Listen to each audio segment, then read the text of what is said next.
ফুলকো লুচি হোক বা রুটি পরোটা, সবার সাথেই মানিয়ে যাবে এই নতুন স্বাদের আলুর দম, যেটা কিনা কাশ্মীরি আলুর দমকেও হার মানিয়ে দেবে। একবার ট্রাই করে অবশ্যই দেখবে। নমস্কার, কলিনের রান্নাঘরে আপনাদেরকে অনেক স্বাগত। রান্নাটা ভালো লাগলে অবশ্যই সাবস্ক্রাইব করে পাশে থাকবেন এবং লাইক শেয়ার কমেন্ট করে দেবেন। কাশ্মীরি আলুর দম বানানোর জন্য এখানে আমি কিছু আলু নিয়েছি। আলুগুলো এবার আমি প্রমাণ সাইজ করে কেটে নেব। কেটে রাখা আলুগুলো কুকারে দিয়ে এবার আমি সেদ্ধ করে নেব। তার আগে আমি 1 চামচি মতো লবণ আলুর মধ্যে দিয়ে দিলাম। আলুটা সেদ্ধ বসিয়ে আমি এখানে মশলাটা কষে নেব। তার জন্য আমি এখানে 2 টেবিল চামচ তেল দিয়েছি। তাতে একটা শুকনো লঙ্কা ফোড়ন দিচ্ছি, একটা গোটা তেজপাতা কুচি দিচ্ছি, আর কিছু সাদা জিরে ফোড়ন দিচ্ছি। ফোড়নটা ভালো করে ভাজা হয়ে গেলে এতে আমি কিছু পেঁয়াজ আর কাঁচা লঙ্কা কুচি দিয়ে দেবো।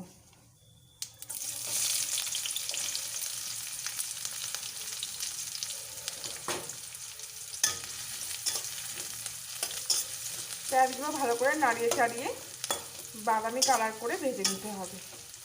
কুকারে 3টে সিটি মারার পর আলুটা আমার পুরোপুরি সেদ্ধ হয়ে গেছে। এখন আমি আলুর গা থেকে জলটা ঝরিয়ে নেব। পেঁয়াজের কালার যখন পুরোপুরি ব্রাউন কালার চলে আসবে তখন এতে একটা টমেটো কুচি, 1 চামচি মতো আদা বাটা দিয়ে দেবো। আবারও ভালো করে কষিয়ে নেব।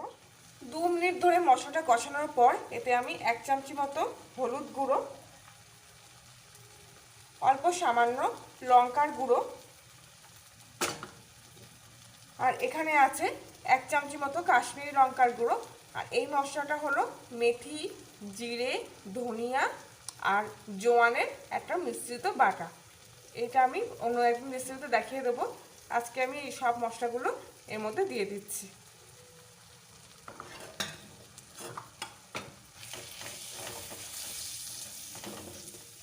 সামান্য একটু জল দেবো মশলার মধ্যে।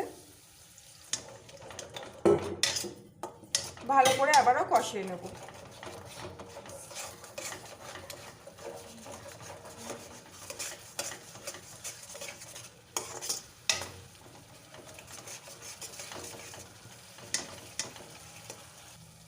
দু মিনিট পর যখন মশলার গায়ে থেকে তেল ছেড়ে দিয়েছে তখন আমি এতে 1/2 চামচি মতো চিনি দিচ্ছি। চিনিটা আপনারা স্বাদ মতন দেবেন, যেমন মিষ্টি খাবেন তেমন। তারপর কিছু মটরশুঁটি দিয়ে দিচ্ছি এর মধ্যে, ধনিয়া পাতা কুচি দিয়ে দেবো। ধনিয়া পাতা কুচিগুলো একটু কষিয়ে নেব।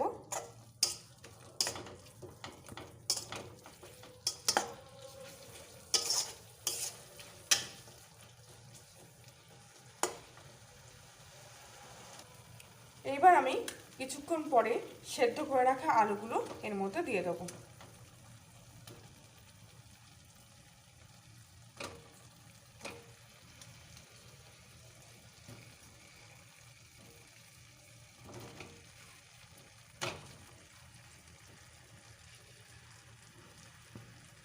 মশলার সঙ্গে আলুগুলো ভালো করে মিশিয়ে নেব।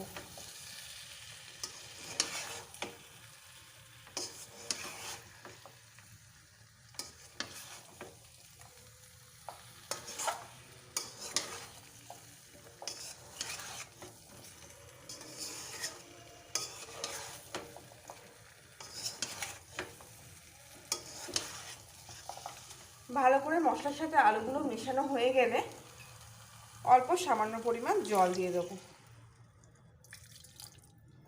জলটা নর্মাল টেম্পারেচারের হলে কোনো অসুবিধা নেই। এখন আমি সামান্য একটু লবণ দিয়ে দেব। যেহেতু আমি আলু সেদ্ধর সময় সামান্য লবণ দিয়ে সেদ্ধ করেছিলাম, তাই এখন সামান্য পরিমাণ লবণ দিয়ে দেব।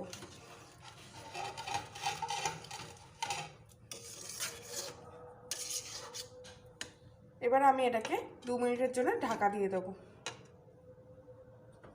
2 মিনিট পর আমি ঢাকনাটা খুললাম। আর এবার সব শেষে আমি 1 চামচি গরম মশলা এতে ছড়িয়ে দেবো।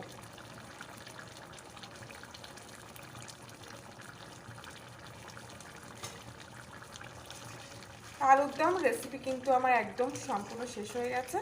এবার আমি গ্যাসটা অফ করে দিচ্ছি।